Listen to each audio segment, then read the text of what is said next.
Hello and welcome back to Resident Evil 6, where today we're going to be finishing up Jake's campaign, or at least I hope we are. If we're not, then that means I'm probably playing very, very poorly. So, yeah, let's do this.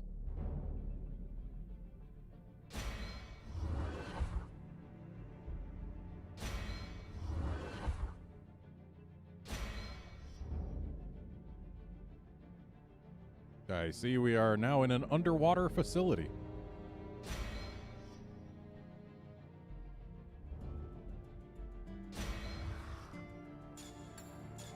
Playing offline as always.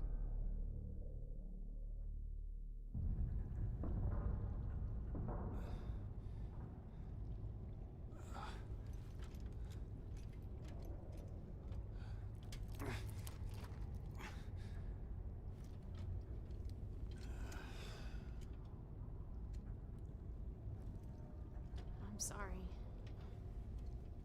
I trusted Simmons. I should have been able to see through his lies. This is all my fault.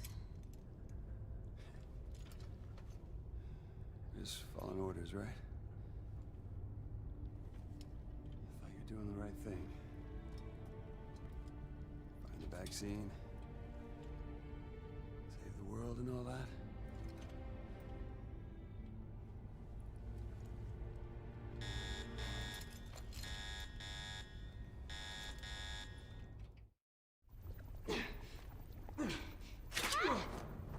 Well then. What the hell just happened? Of course, they took our weapons. Of course. But Jake doesn't need weapons.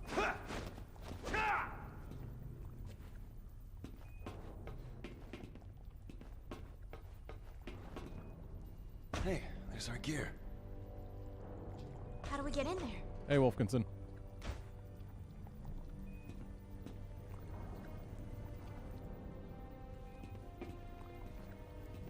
Okay. Good luck. Yeah, spook those rats. Thanks.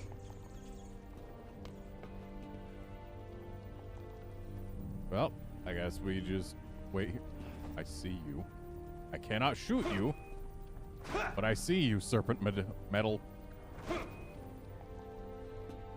Yes, Wolfkinson, we have indeed been captured, and not for the first time in this campaign.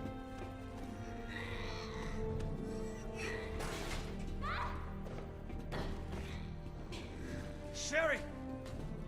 I'm all right. You sure? Hey, break down the door! Save me from climbing through those air ducts. Yeah,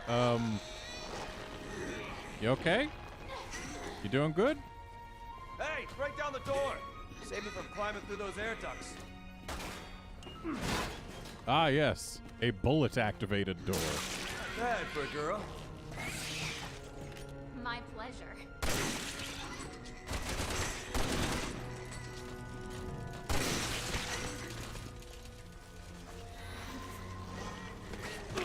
Ah! Rude.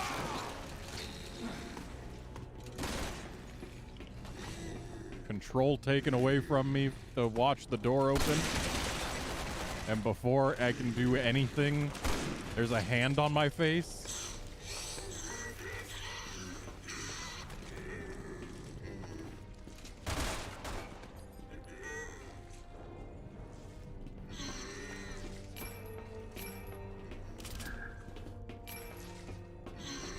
Now, I've got business with this thing.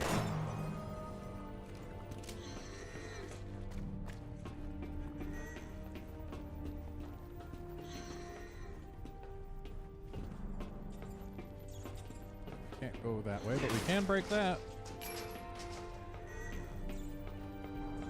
I'd forgotten that the boxes look different here. That is wiggling a little too much. Roger.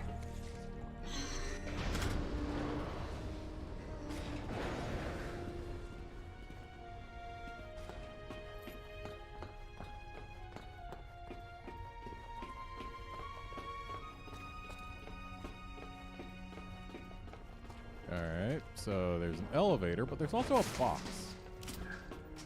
And there are multiple doors. What do you want to bet we're going to have to take at least one? Wow, we don't even have to pull the levers? Electricity temporarily rerouted to incubation chamber. To activate elevator, please attach reserve battery. Reserve battery? Where the hell is it? Won't know till we find it.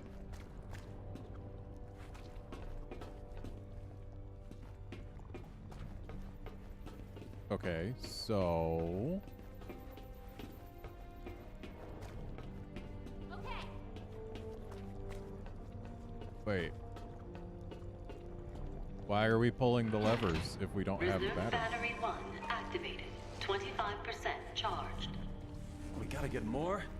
Damn it.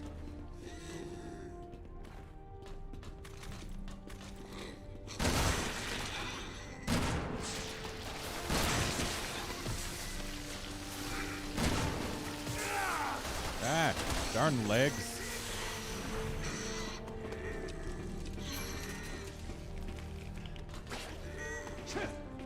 Take that, hand.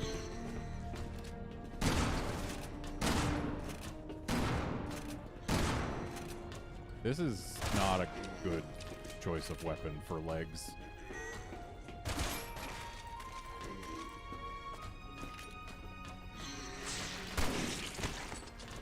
That's better.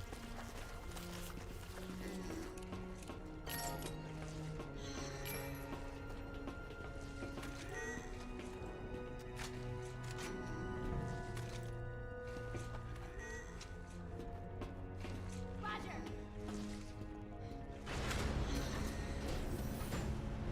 That's hardly practical.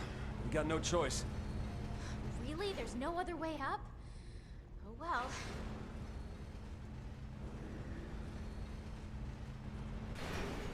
Darn umbrella and their lava elevators. Oh, okay, bye. Didn't realize that I only had like half a second.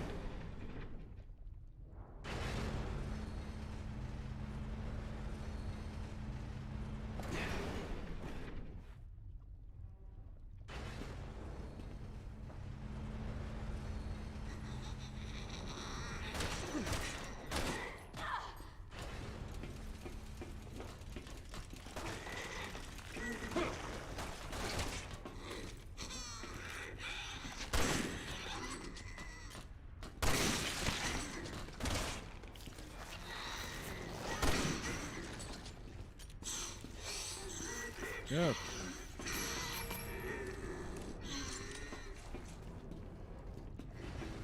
So what have we got in here?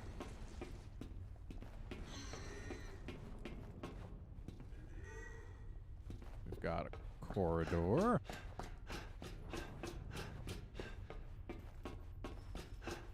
Is this just going to be a big circle or nope? No, it is not.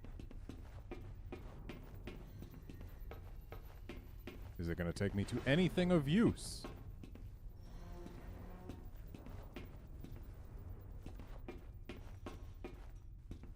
Where's Sherry? I feel like I shouldn't be exploring without her.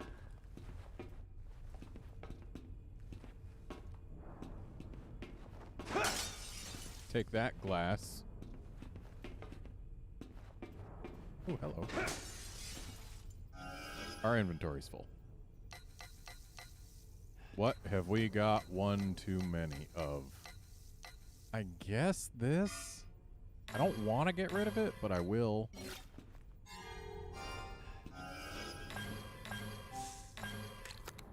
There. Now we've got 2 open slots.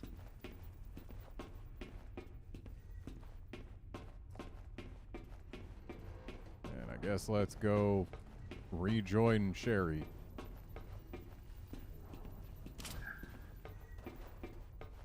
Provided I can find my way back.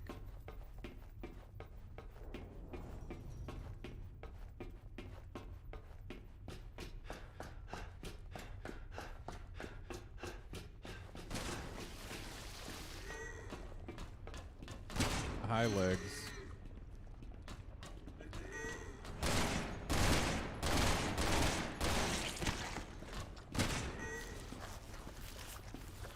Well, Wolfkinson, suffice it to say, this is not the first time the Resident Evil franchise has had an elevator illuminated by flames or lava.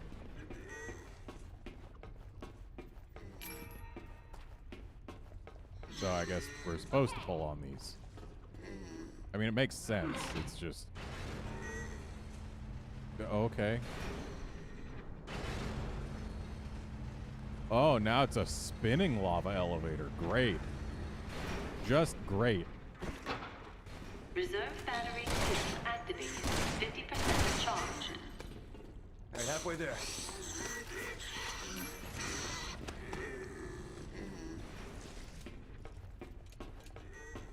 And this is unopenable? Okay. Hello, little hand. Thanks for the shotgun bullets. Oh, now we have to go around to where we just were. Because that's where the door's open. Oh, hi.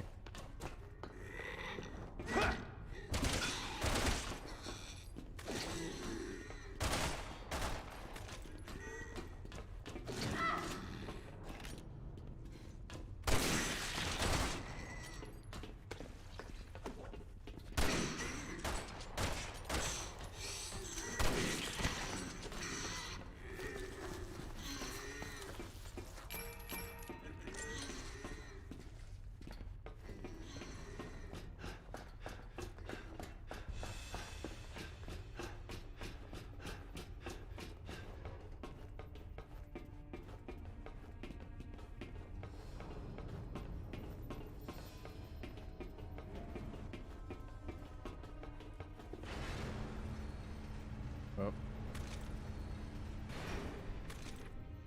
Come on back, lava elevator. Anytime. Okay, so that's a Jake exclusive place.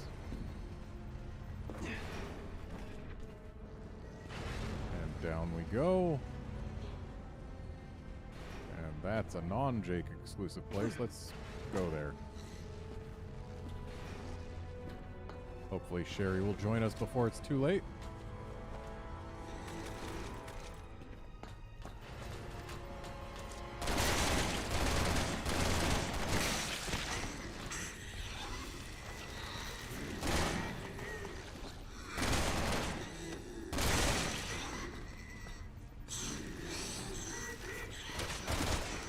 Hi, Sherry.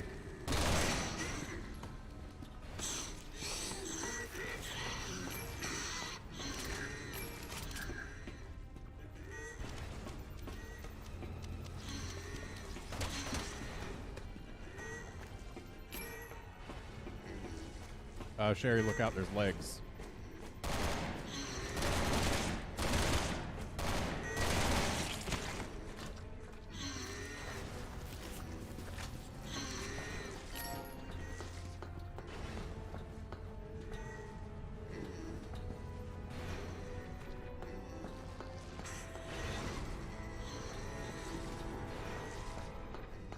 So, one of the problems with these enemies is the fact that they still make sounds when they're dead. Makes it a lot easier for them to sneak up on you when they're in multiples.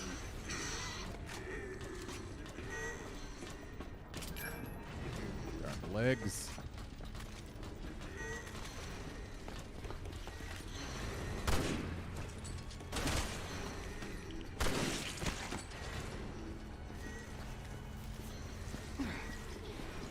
Okay, by hand.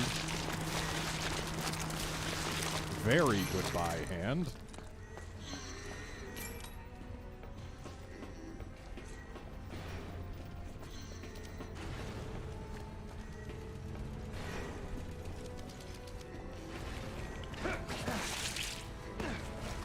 Ah, don't climb me.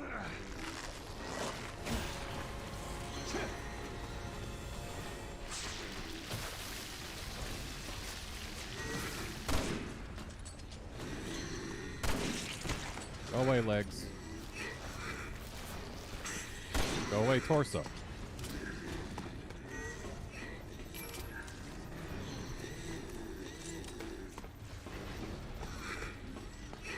There are too many torsos slithering around on this floor.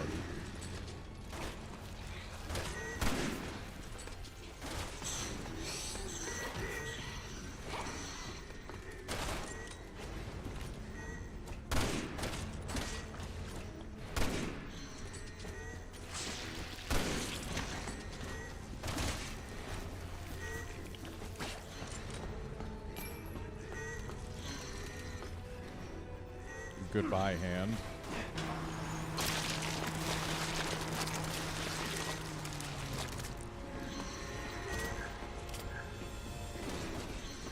Dang it, there's still something alive? Ah, yes. Yes, there is.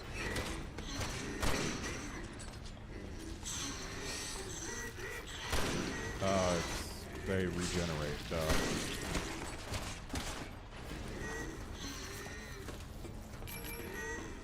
If you guys would kindly stop regenerating. Why can't I pull this lever? Why is game not allowing lever pull?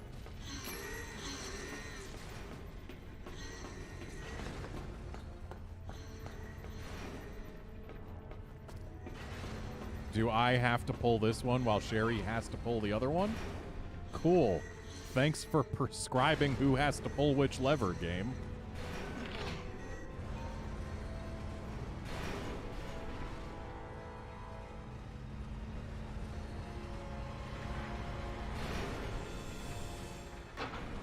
Reserve battery 3 activated. Set. One more left.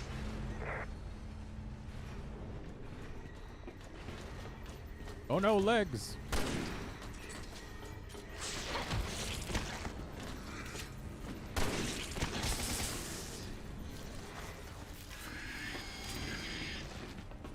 Oh, hey, look, another one. Let's just get out of here before it's a problem. One of these days, I might get used to the fact that we gotta use different buttons on the controller to cycle through sub-weapons. It could happen, in theory.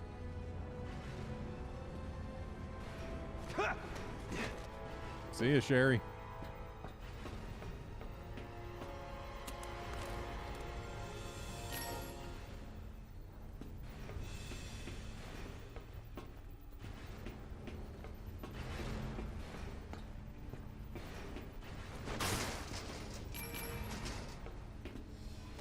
Take that, papers. It's gonna take years to get all that back in order.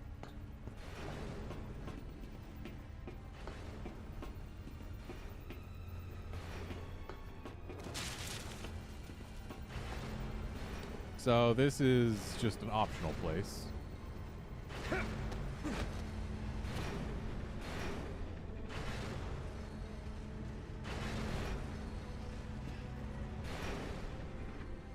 So I want to be on that one.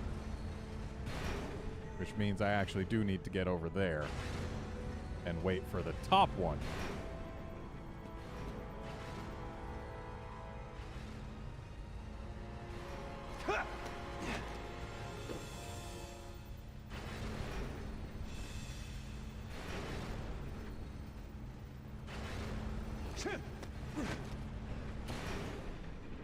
Thank goodness the game doesn't give us the prompt until it's a guarantee that we'll succeed. Yeah, I'm gonna go ahead and not go in there. Oh no, hand! If ever you see a hand, just give it a good toss, it'll die.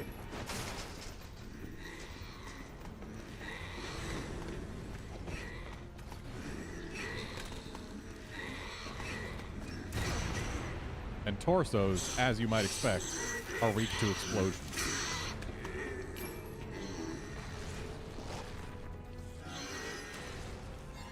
Dang it.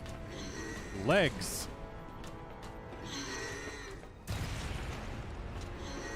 Legs also are weak to explosions. This is just a fact of life. Everyone knows this. Ah, legs!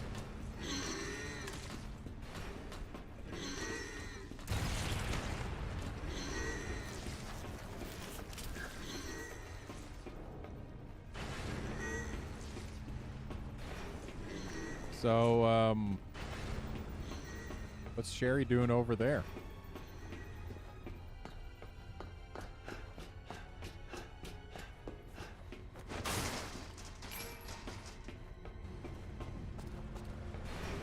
Really, Sherry?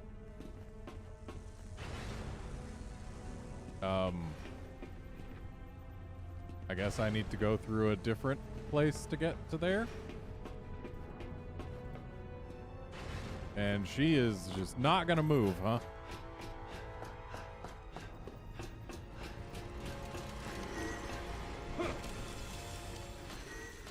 Go away, hand. Ah, legs.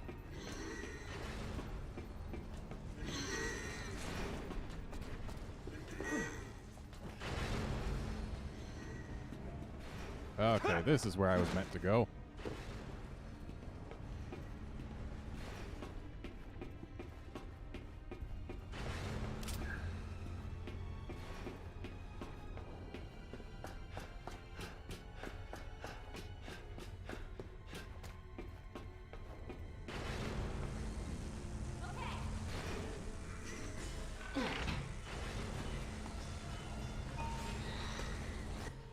So, what's the over-under on me getting grabbed as soon as this scene is over? Because we did hear an enemy just now.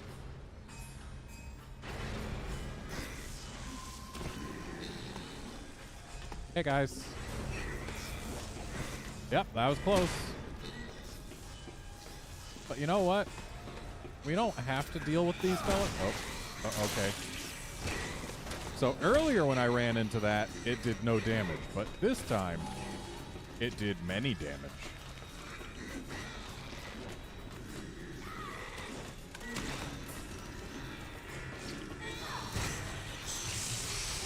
Oh. Well, isn't that convenient? Uh-oh, that seems like a problem. Unexpected power surge detected. Please use elevator for evacuation. Wow, really? First there's no power, now there's too much. At least the elevator works. That's all it Find a way took, to huh? stop this. That crane might do the trick. Well, we gotta go for the conveniently labeled crane lever. That is in a completely different room.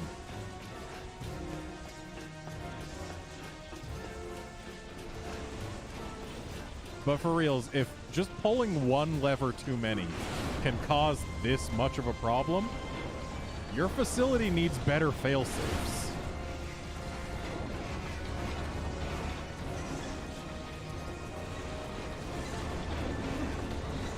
Your facility needs much better fail-safes. I'm fresh out of patience, pal.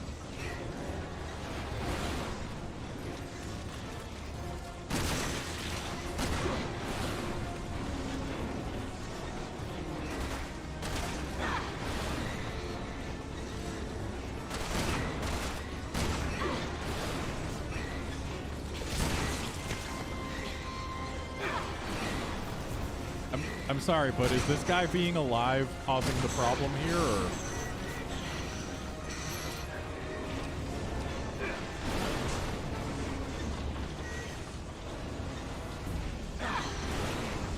Why is this crane coming down with us? That's super weird.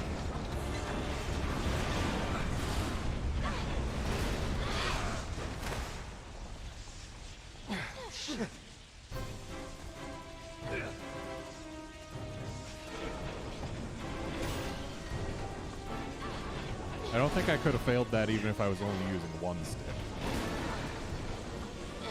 Hey, don't get smushed. Sherry, you alright? Yeah, I'm fine. Hurry! Uh-oh, legs. And a torso, too.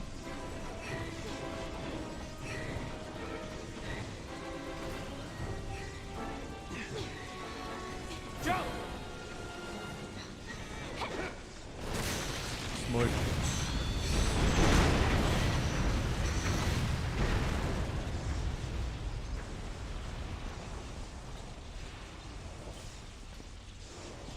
For reals, though, this place needs better failsafes.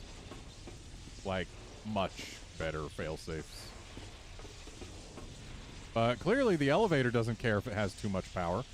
It's only the rest of the facility.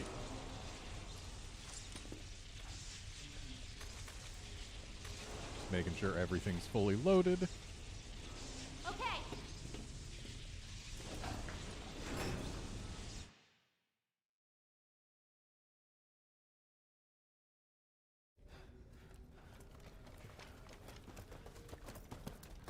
Chris! Glad to see you're okay. Wait, was that you who just freed us? Looks like you guys saved the day again, huh?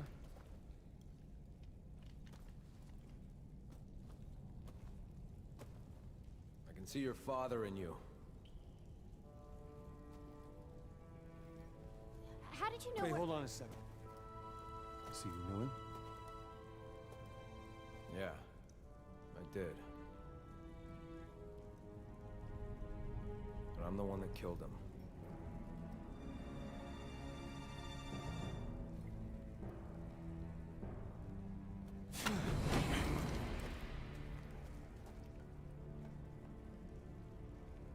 It was you?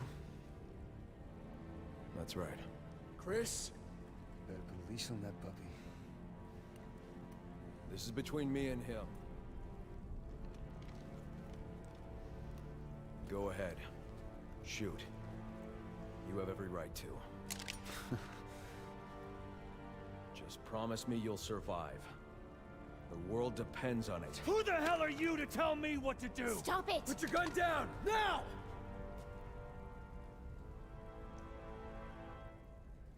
Tell me, we just following orders? Or was it personal?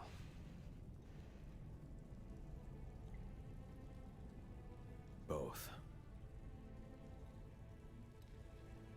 Jake, please stop. Put a bullet in your Put head! your gun down. Drop your Don't weapon! do this!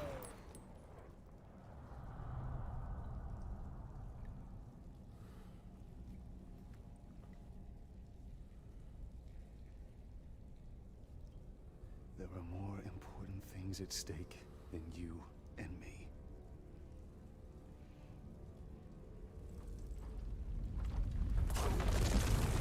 Still amazing the bullet grazed Chris's cheek like that Gotta without go. harming his ear. Jake! I know! Like, look, that was on a straight shot for Chris's ear. Guys, I think this is some sort of lift. There's one over there too. Let's get out of here.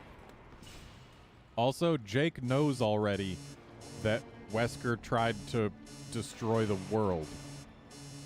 So why should he be like, oh no, you killed my dad who I literally never knew and who also tried to destroy the world? What the hell is this?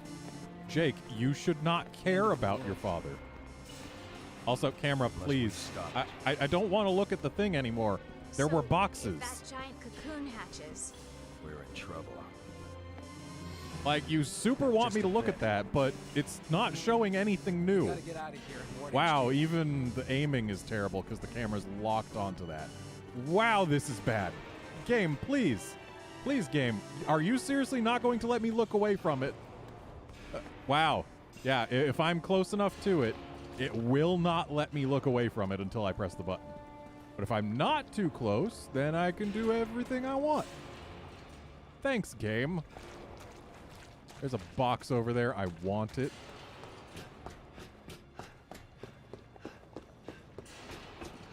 That button can wait.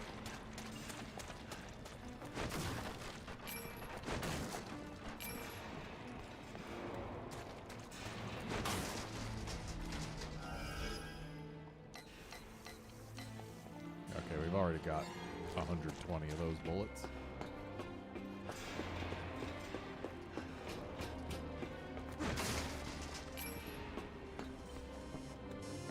Ugh, I hate this. Never ever lock a camera on like this, game. Especially when you're not giving any new info.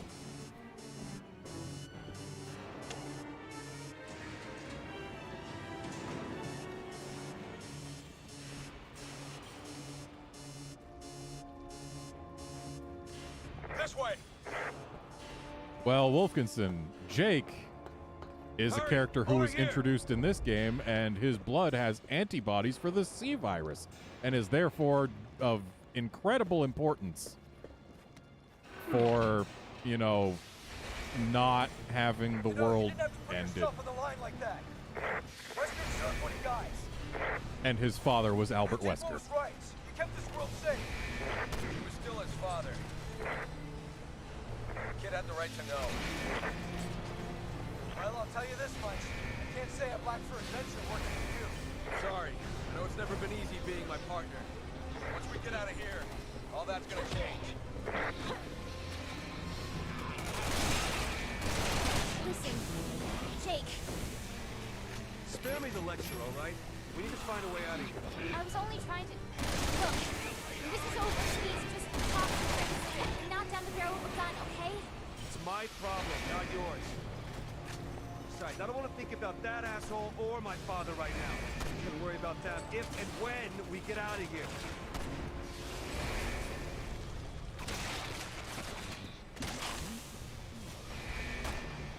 This is the weirdest elevator system I've ever seen in a video game. Like, it just goes left, right, up, and down, seemingly at random.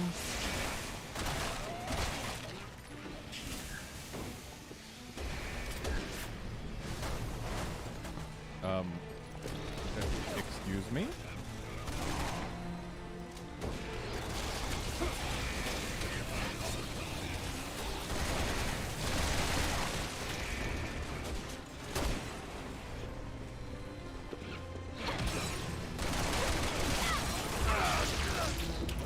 I'm sorry, what? Ready to die! As fast as I can. How did I explode?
And there's Chris and Piers' final boss.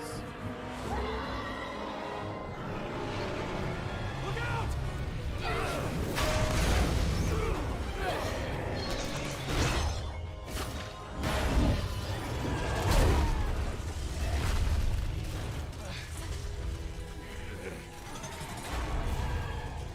Chris! Get moving! We got it from here. Let's go. Wait! Hey! We got a job to finish.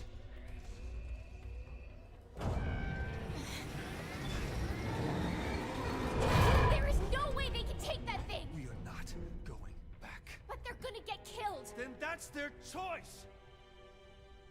It's a sacrifice they're willing to make, and we can't stop them. Jake! You know what? I'm not my father. And I'm gonna make damn sure that it stays that way. We're getting out of here. And you're gonna save the world. You're right. Let's go.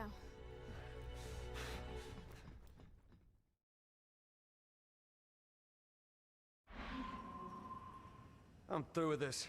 Where's the exit? Well, if you just Be close. look at the heads-up display.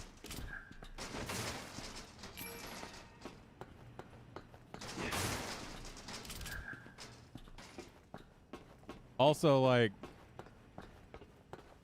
Chris and Piers are the only group that get a world-ending threat as their final boss here. I just want to point that out. Like, that can't be too much enough.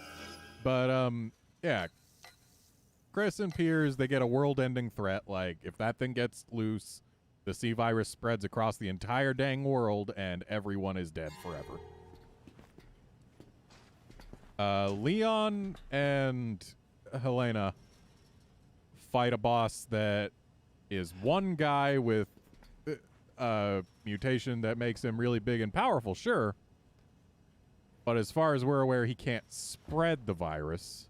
So he could be taken out by, you know, a very targeted missile or something. Roger. And then Jake and Sherry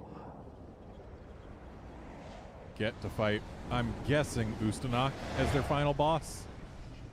So one bioweapon that serves only to try and capture or kill individual targets. Also, we're doing it in the lava room. Because every underwater base needs a lava room.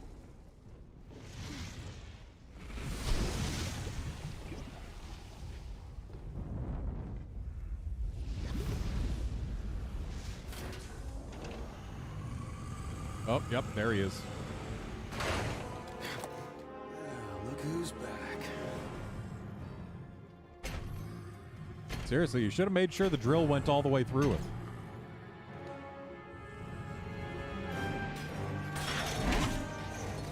Oh, so now he's got a flail.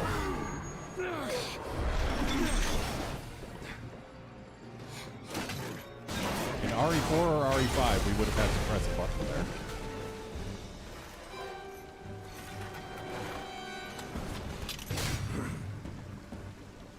Enough of this cat and mouse bullshit. Come get some, you ugly son of a bitch!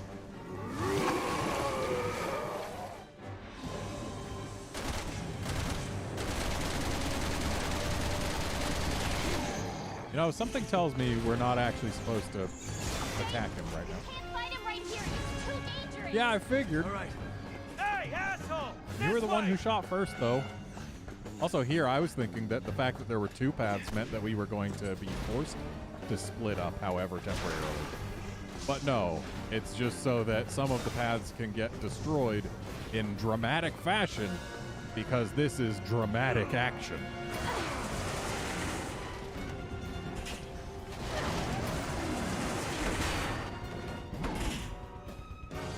Oh no, it jumped in front of us. What will we ever do other than go around? Keep going up in his game. You know what? Let's use this thing's grenades. Those exist.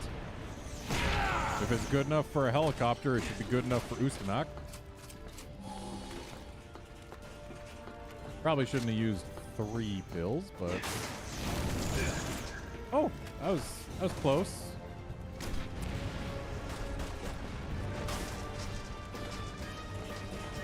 Cool. Don't have space for a green herb.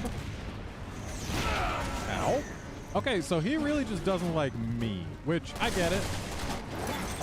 Oh, I guess there's that phase done. So much for the green herb.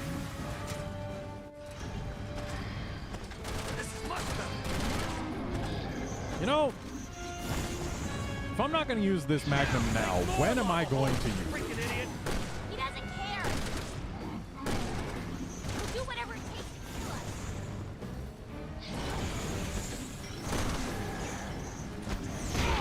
Ow. I'm not ready to I'm on die! my way. Are you? It looks to me like you're going the other way. Ready to die! Yeah, Sherry, it helps if you actually run towards me instead of along the wall, nowhere near me. This is much better!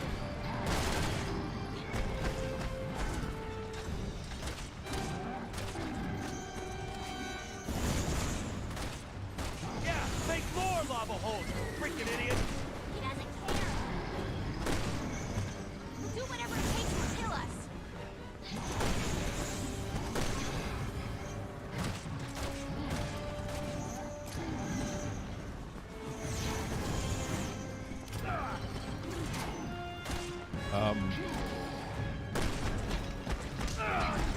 Okay, so we can't be anywhere near him. Also, the recoil on this thing is huge.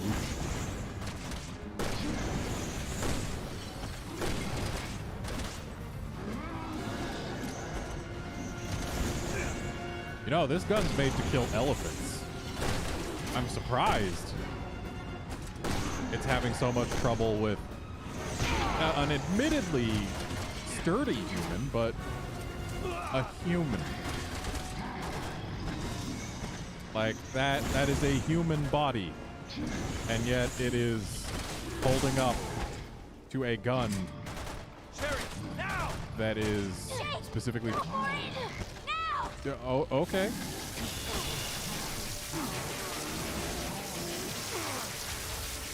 She's getting a little zappy. Well, he's now flailless. Oh, I guess her gun's gone.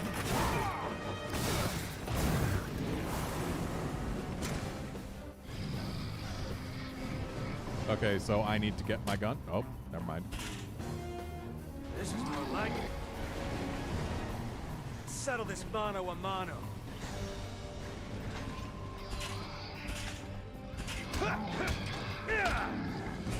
Wow, if only this was so effective during the rest of the fight.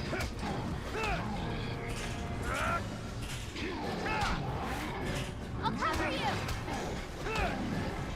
Thanks. I'm sorry, but Is that all you got? this guy's got basically nothing.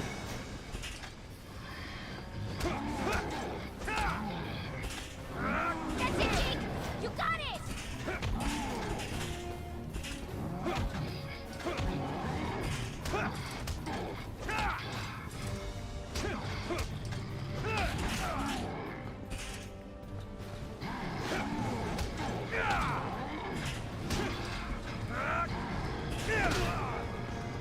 Okay, so he actually can hit us. You can do it, Jake. The question, Sherry, is what can you do?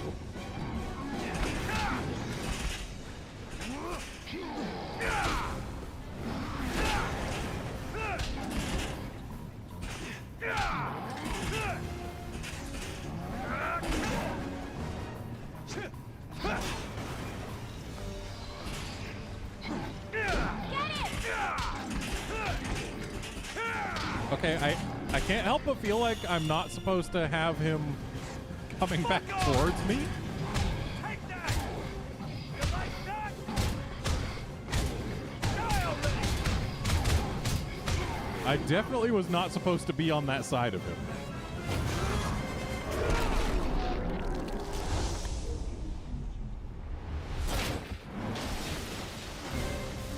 Okay, so he's taking a lava bath.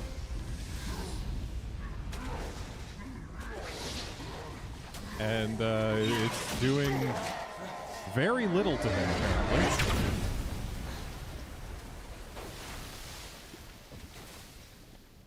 Good riddance.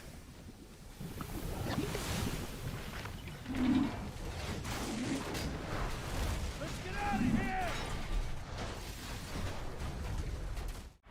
I don't know, the last time we saw a Resident Evil campaign villain fall into lava, it only made it bigger. Lava is not as final in this franchise as it is in most.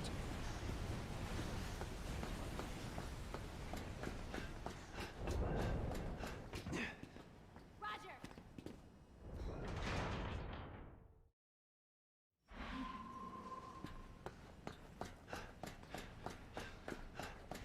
Also, usually when you beat a final boss in a Resident Evil game, the game ends. We're in some kind of warehouse. There's gotta be a way to move shit in and out. Right. Okay.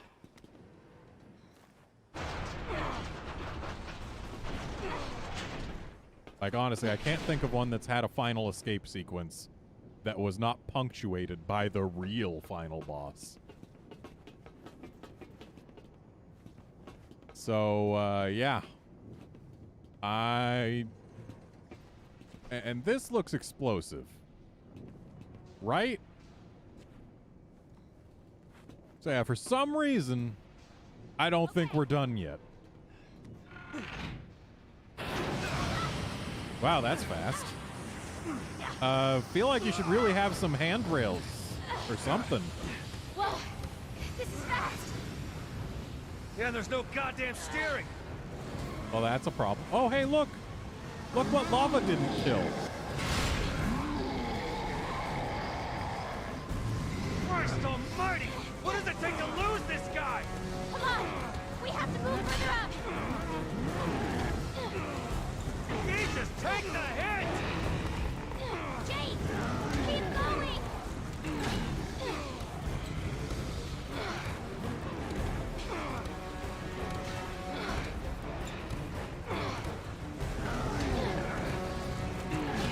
Honestly, this whole facility is just one giant safety cruiser. Take that, asshole! Okay, less explosive than I imagined.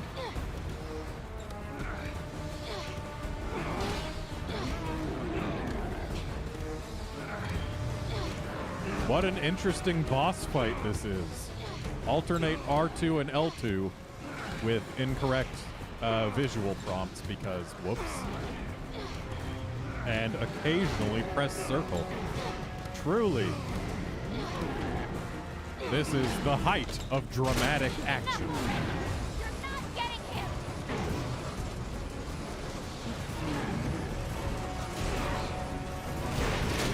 One more for you, second!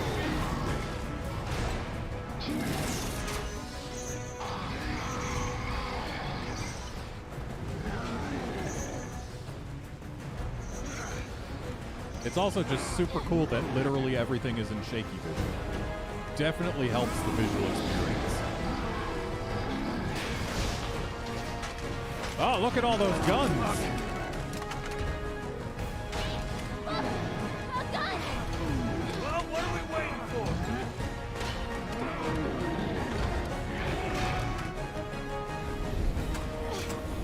Wait, why'd she get it?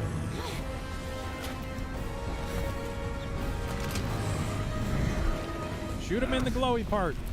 This shit ends now.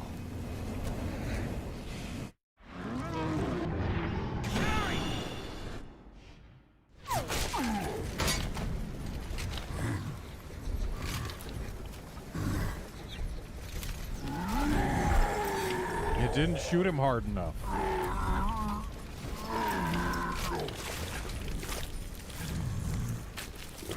Or maybe they did.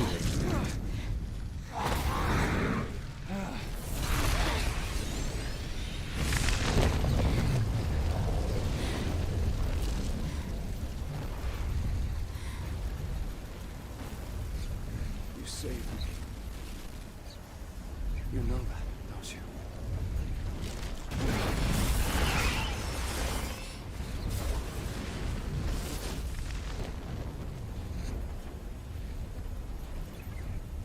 Thank you.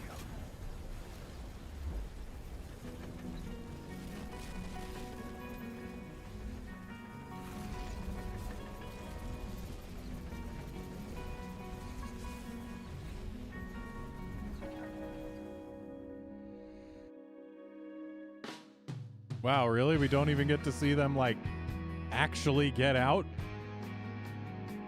And thus, they were riding that platform forever. No wonder Jake never shows up in a future installment in the franchise.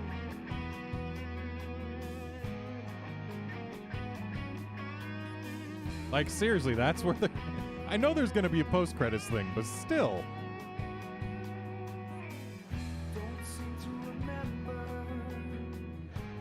So, like, yeah, unless the post-credits thing does a lot of legwork, this is just going to be leaving us with, yeah, they escaped. That's the end. Like, Jake's blood needs to be used to make a vaccine, except the guy who wanted him to do that was actually the villain in Leon's campaign and is dead now.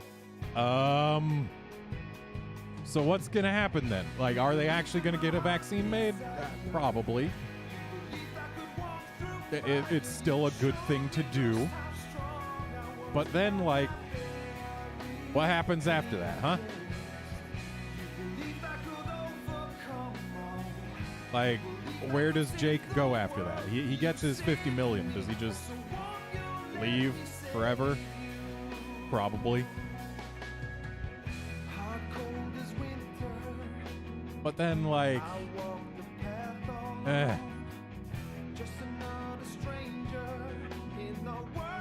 I mean, I guess I can give them some props for having Jake's story be entirely self-contained. Like, okay, he's a mercenary. He's somehow Wesker's kid. And now he's got the antibodies in his blood. We gotta make a vaccine. And he's done being a mercenary because he got his big payday. The end. That's not a very compelling story, is it?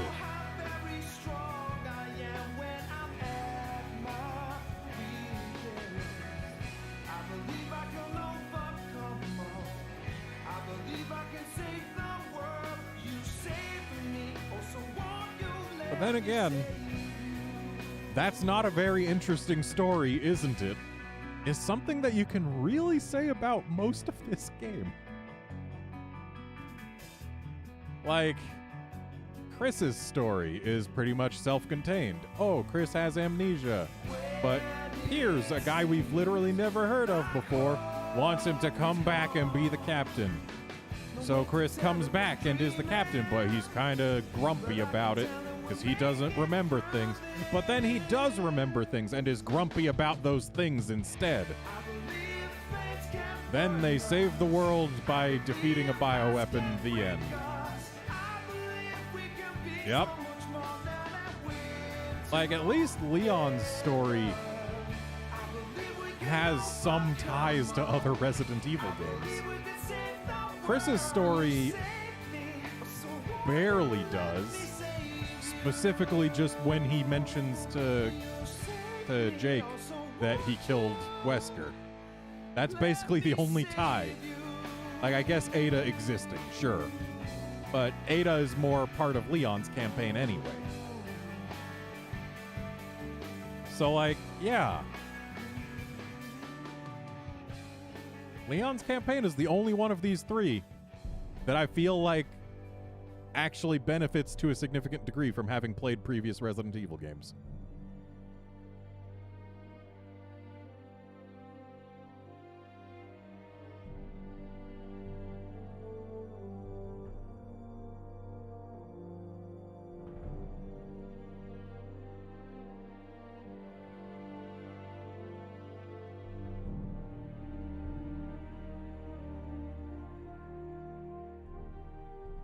And that's only because Leon and Ada have their dynamic going on.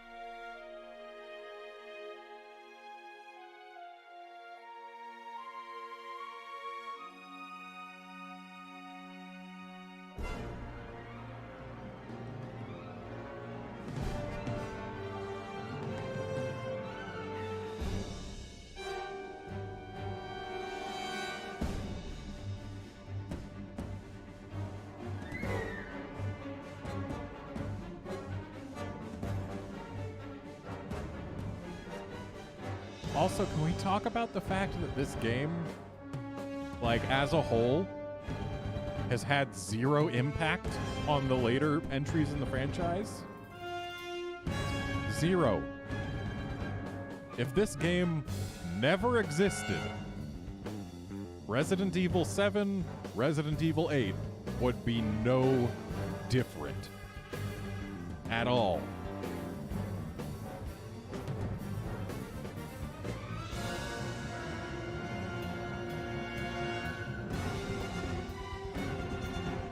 Whether Revelations 2 came out after this.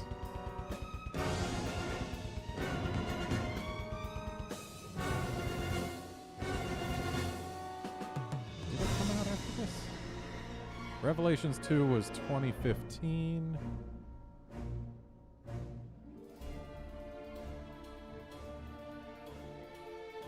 And 6 was 2012. So yeah, Revelations 2 was also after this. And yeah, this game had no impact on any game that takes place after it in the timeline. Which is kind of sad considering that this game has global threats. It destroys entire cities with bioterror events. And yet they're barely even mentioned. There was no impact on future stuff. The only impact is the introduction of Neo Umbrella, and oh, Neo Umbrella's villains here, but then in Resident Evil 7, Neo Umbrella shows up and they're the good guys because they want to make up for what their company did in the past. So why not call yourself a new company with a new name to try and get away from that past? Like, why would you willingly associate yourself with Neo Umbrella? Like, even if you're the same people, take on a new name, damn it.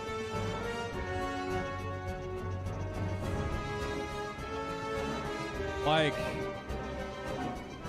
you're not gonna see someone just show up one day and say, oh, hi, we're the Nazis, but we're not those Nazis. We're trying to clean up those Nazis' mess. We're trying to redeem the name Nazi. That is never going to happen. Never. That is not even a remotely okay thing.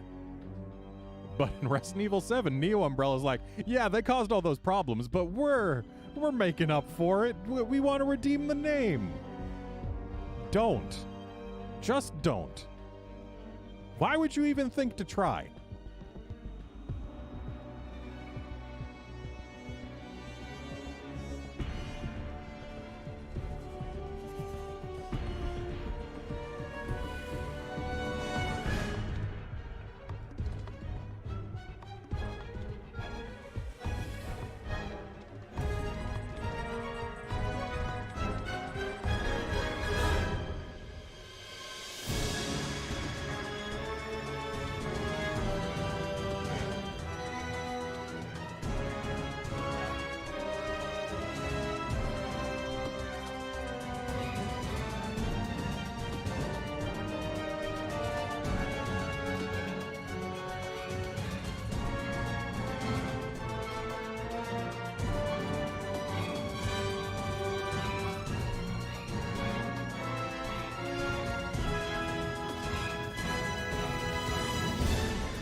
Yeah, not bad as a standalone action game, but it does nothing for the franchise and actually kind of spits on what the franchise was all about prior to it. But hey, whatever. I guess they got straight off that platform. Jake Wesker's blood sample was handed over to the UN's leading researchers. Straight off the platform and onto a plane. 6 months worth of test results retrieved from Neo Umbrella's archives. With the data now in the right hands, things seem to be finally settling down.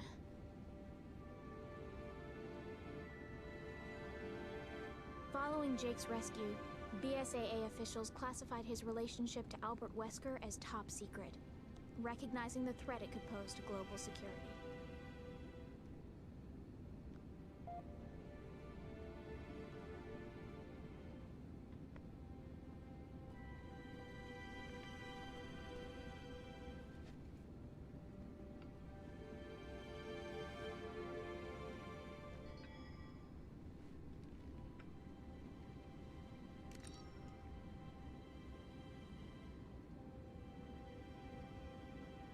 Oh. Wow. That's only a millionth of what it was.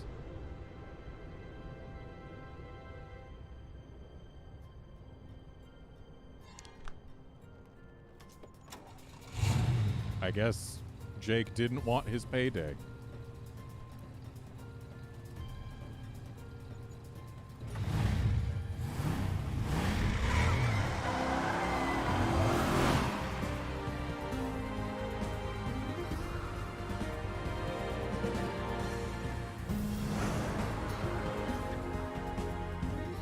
And so he rides off into the desert and is literally never seen again in this franchise.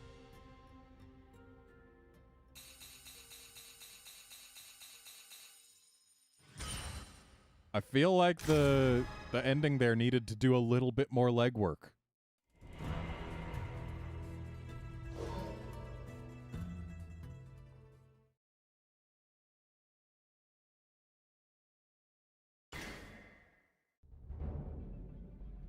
Okay, so, yeah, we finished Jake's campaign. Records is what I want. Maybe it's in play game under extra content. No, this is play additional content. We don't want to play things. There's supposed to be files in this game. Where the heck do they live? Special features? Yes, collections has files. Figure we could read some files. See what's going on here. I'm sorry, what am I missing? How am I missing so many files? Like, for reals, how am I missing so many files? And or cutscenes? Like, what even?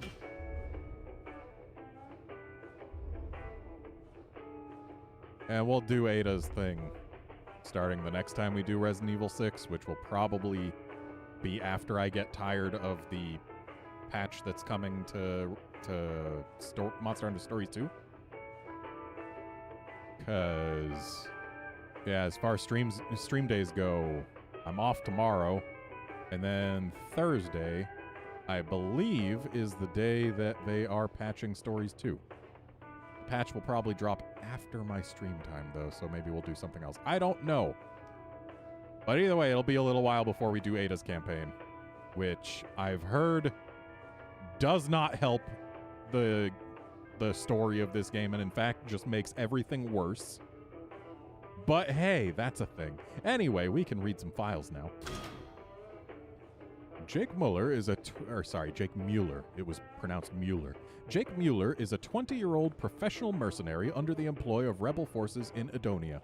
Despite his youth, his combat experience is quite high, and his survival skills are quite formidable. His cynicism creates an unapproachable aura, and even his fellow mercenaries consider him to be moody and distant. The only thing he trusts in this world is cold, hard cash, and he has no time for the concerns of others. He is the consummate mercenary, selling his services to the highest bidder without any concern for the ideologies of the groups that employ him. And I feel like this would have more impact if he weren't freaking 20 years old. He is just a child in the combat world here. Like, come on. Give him a little more age, make him have some more years of experience so that he's got a reason to be the way he is. Like, unless he started mercenary work at 12 years old or something, I just don't feel like he should have earned his reputation or any of that yet. Jake Mueller spent most of his teenage years as a mercenary. Okay, I mean, most of his teenage years, so that means what? At most, he has had 5 years as a mercenary?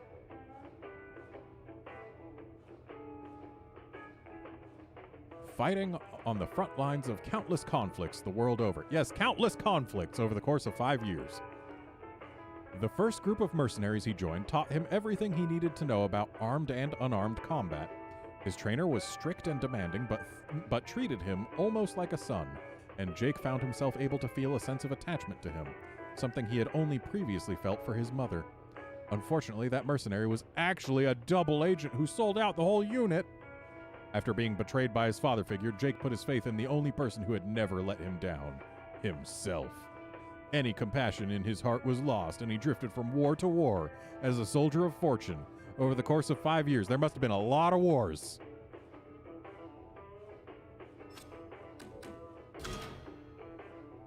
USTANAK is a powerful creature dispatched by Neo Umbrella to capture Jake Mueller.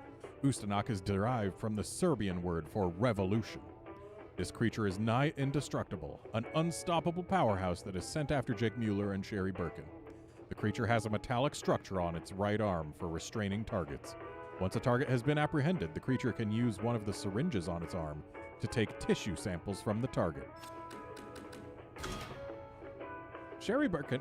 Sherry is older than Jake?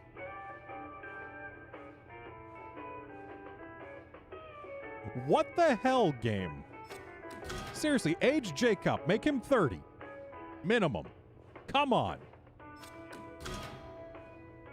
Sherry Birkin is a 26-year-old U.S. agent working under the direct command of a U.S. presidential aide. She is one of only a handful of people to survive the Raccoon City incident in 1998. During the incident, Sherry was infected by the G virus.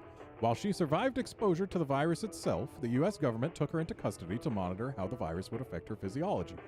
Thus began her time as a human guinea pig, poked and prodded by curious scientists and government officials. In 2009, she was inexplicably offered a position as a special agent in the employ of the United States. She quickly assented in order to escape her life of forced imprisonment, even though in practice she was still under the watchful eye of the government.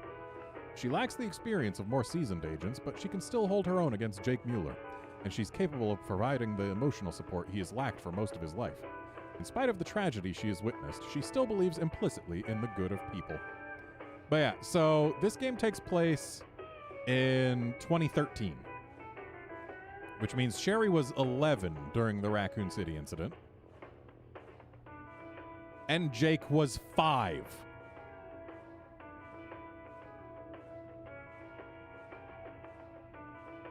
Like, I would believe this. Well, no, I wouldn't, based on the years that we know have already established. But, like, looking at Sherry and Jake next to each other and how they act in this story, I would be more willing to believe that Sherry was 20 and Jake was 26.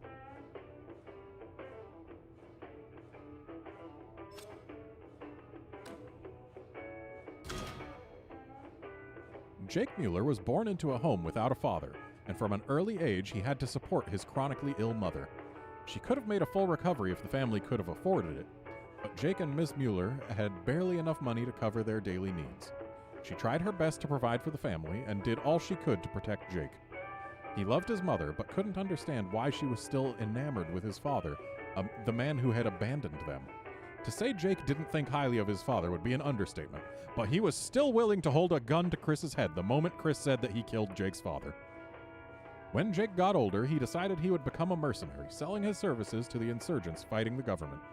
He had no love for politics, he just wanted to afford better medical care for his mother. Unfortunately, Ms. Mueller passed away not long after he became a soldier of fortune. Jake felt like he was alone in the world, and his heart was now hardened. His only concern was for money, even though he no longer had a pressing need for it.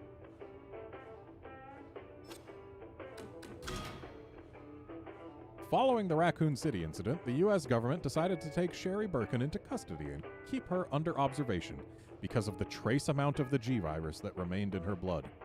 Claire Redfield stayed by Sherry's side during the time she had to suffer through daily tests and experiments. While it was Claire who provided emotional support, it was Derek Simmons who became her legal guardian.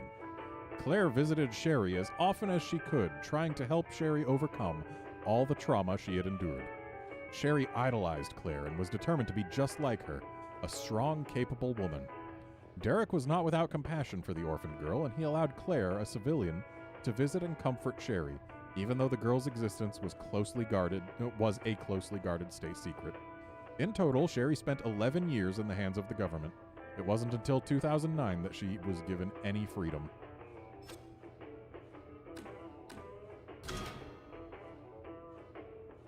The Ubistwo is a creature that results from high-level mutation brought on by exposure to the C virus. Ubistwo is derived from the Serbian word for murder. Ubistwo is humanoid in form, but its spinal column, ribcage, and heart are all located in its right hand, which itself resembles a monstrous organic chainsaw. The heart in its hand not only powers the chainsaw, but also keeps Ubistwo alive. Destroy the heart, and Ubistwo will die immediately. Its fragile appearance belies the fact that it is quite strong and very difficult to hurt. Ubistwo is not easily distracted once it has decided on a target.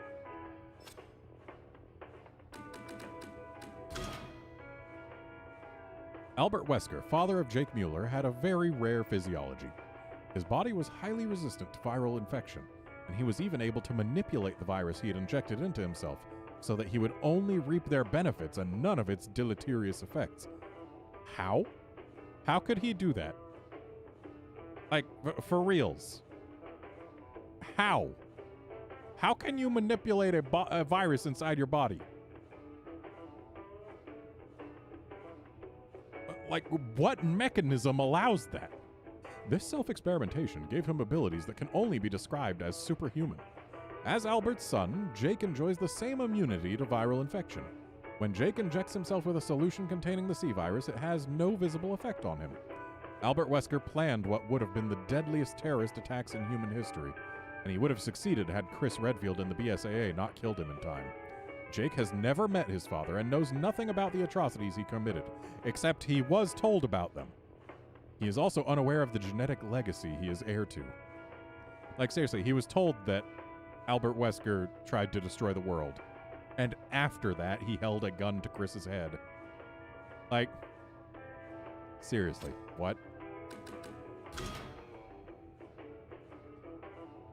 Anti-C is the tentative name given by the U.S. government to the vaccine for the C virus created from the blood work of Jake Mueller. When this vaccine is administered to a person not yet infected by the C virus, that person will be given immunity to the virus.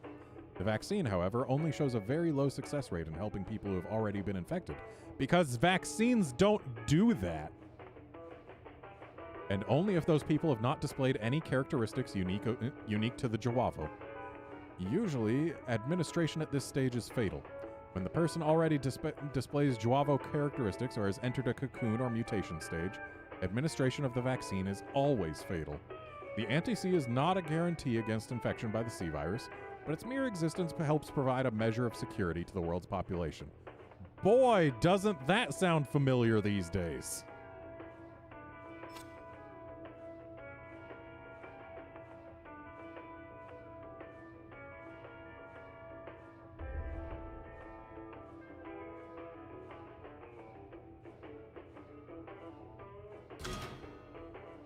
Chris Redfield is a 39-year-old BSAA operative working for its North American branch. He was the leader of Alpha Team until he suffered a post-traumatic amnesia and wound up a belligerent drunk in the underbelly of Eastern Europe. Around this time, a biohazard outbreak in China shocks the world. Piers Nevins, his teammate on Alpha, finds Chris and convinces him to resume his leadership role in the BSAA. Despite his memory loss, Chris retains the fortitude and leadership skills that make him one of the BSAA's top agents.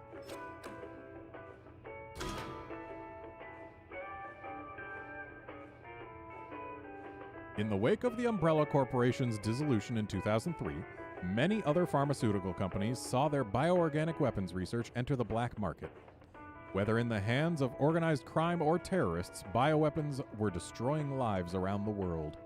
In response to voices calling for action to be taken, the Global Pharmaceutical Consortium formed the Anti-Terrorist Task Force known as the Bioterrorism Security Assessment Alliance, or BSAA. Initially, the BSAA was just a civilian organization with only advisory status, but as the threat posed by bioterrorism spread, the United Nations decided to sponsor the group in order to have a quick response force that could deal with threats around the world. With its new sponsorship in place, the BSAA gained the authority to carry out investigations in countries the world over and to make arrests wherever it is dispatched. Also, I just realized the reason I'm missing so many files is because they're attached to the serpent emblems. I did not find nearly all of the serpent emblems. That's why we are missing so many files. The C virus will turn human hosts into creatures called Jawavo. These creatures lose all self-control, but they fail to exhibit any noticeable drop in mental functions. This would explain reports of Jawavo skillfully handling firearms and communicating with other Jawavo in their country's native tongue. Jawavo will tend to follow the final orders they were given before being infected with the C virus, and they will do this with no thought for their own safety or well-being. Which means that all those people infected with the C virus in China should have just been going on with their daily lives, just without checking both ways before crossing the street. Like, all those corporate drones who got infected on the streets should have showed up for work the next day and just worked until they dropped. The virus creates an intense febrile state in the host, and the more the host is damaged, the hotter it becomes. Many Joavo have been seen to succumb to their wounds, burning to death in bright, hot flames that engulf their bodies. In other words, there's an in-universe explanation for what I'm sure was initially designed just to keep processing load off of the PS3 and 360 by getting rid of corpses.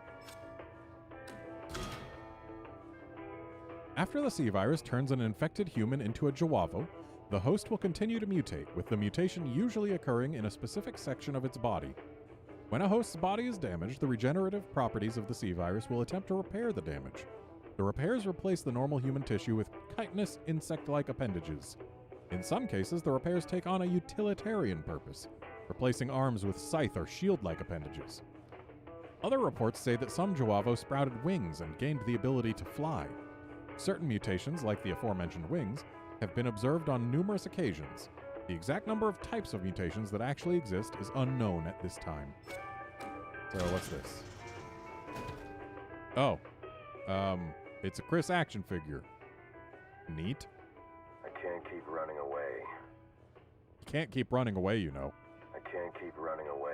Yeah, he really can't keep running away. I can't keep running away. Yep, we've heard you.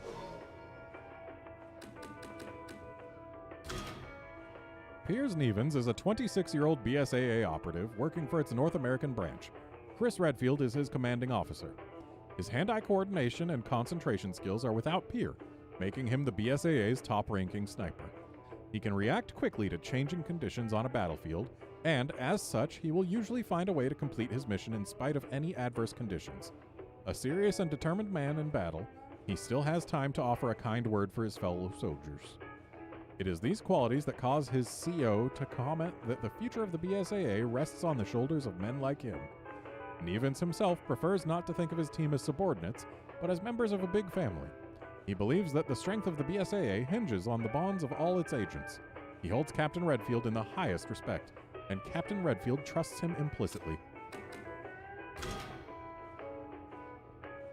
The C virus will turn human hosts into creatures called Joavo. The virus mutates the host in horrific ways, and it is the latest bioorganic weapon to threaten the safety of the world.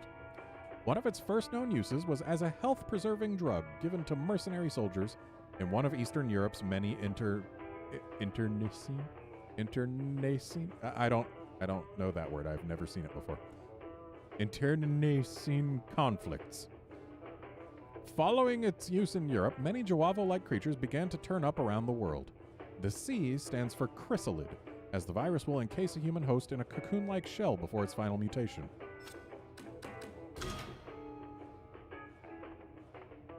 Finn McCauley is a 22-year-old BSAA operative working for its North American branch. The first real action he sees is in Adonia's Civil War. Chris Redfield is his commanding officer. He is honest and sincere, if somewhat timid. As an explosive expert, he is tasked with destroying barricades and anti-aircraft gun turrets. Unfortunately, he falls victim to Ada's machinations, succumbing to an infection that turns him into one of the very BOWs he was tasked with fighting. After losing his humanity during the transformation into a mindless creature, he is killed by BSAA support troops dispatched to Adonia to dispose of the BOWs. Well, sucks to be him. Chris Redfield suffered post-traumatic amnesia after he and his team were caught in a trap sprung by Ada Wong in the Republic of Adonia. Most of his team died, and an unconscious Chris was brought to a local hospital. Upon waking up, Chris had no recollection of who he was or what had occurred, but his mind was racked by an overwhelming and inexplicable guilt. Chris decided to run away, and he left the hospital before anyone could check in on him. Until Piers Nevins and the BSAA found him, Chris lived as a moody and violent drunk, hoping that he could numb himself to the pain of what happened that fateful day. The Illusia,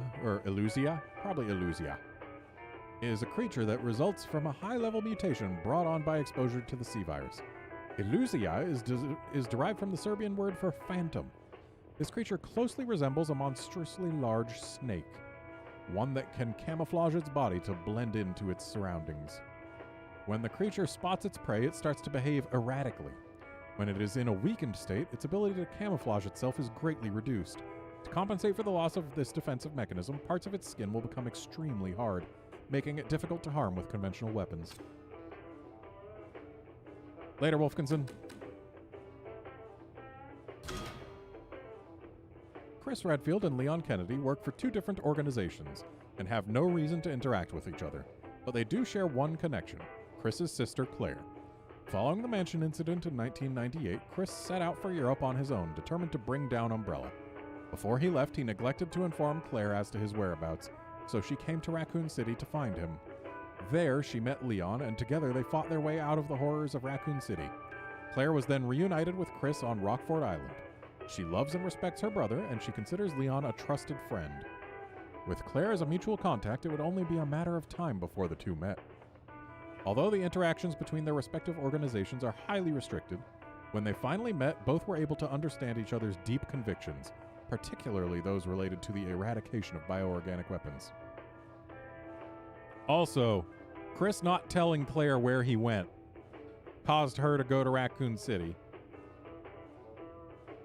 And thus, Chris is neglecting to tell her something saved the lives of both Leon S. Kennedy and Sherry Birkin, who, if neither of them was alive for Resident Evil 6, would not be here for Resident Evil 6, and the world would have ended.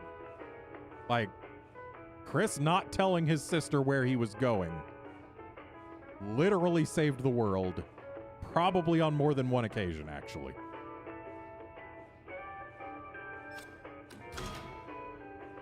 In Adonia, Chris and his BSAA team fell into a trap set by Ada Wong. She used the C-Virus to turn his team into BOWs.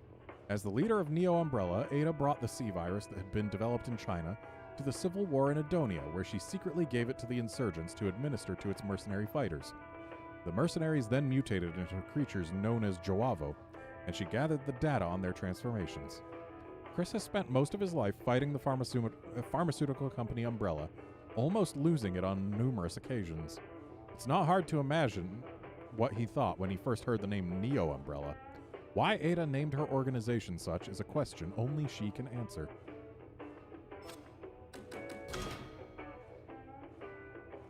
All the men in Piers Neven's family have been in the military, going all the way back to his great-grandfather.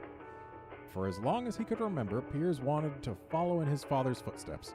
He graduated at the top of his class from an elite military academy, where he was highly recognized for his skills as a sniper. Following graduation, he joined the Army's Special Forces. Not long after joining the Special Forces, he became disillusioned. While he continued to participate in his drills without a hitch, he yearned for some greater calling, a reason for all this training. In 2010, he found that calling when Chris Redfield, impressed with Piers' sniper skills, asked him to join the BSAA. Piers was impressed with the way Chris ran Alpha Team. He treated them like a family and not like expendable soldiers. Chris, for his part, knew he couldn't be a field agent forever, which is why he recruited Piers. Chris believes the future of BSAA lies with talented individuals like Piers, and Piers, for his part, now has a cause worth fighting for. Neo Umbrella's deep-sea research facility was built so the group could have a secret location to create BOWs. Teams of scientists extracted magma from below the ocean floor to find bacteria and microbes that could thrive in such extreme conditions, and then added their traits to the C-Virus to give life to powerful BOWs. Where Neo Umbrella found the financial backing to construct such an august facility remains unknown. Actually, I believe it would be pronounced August. Remains unknown.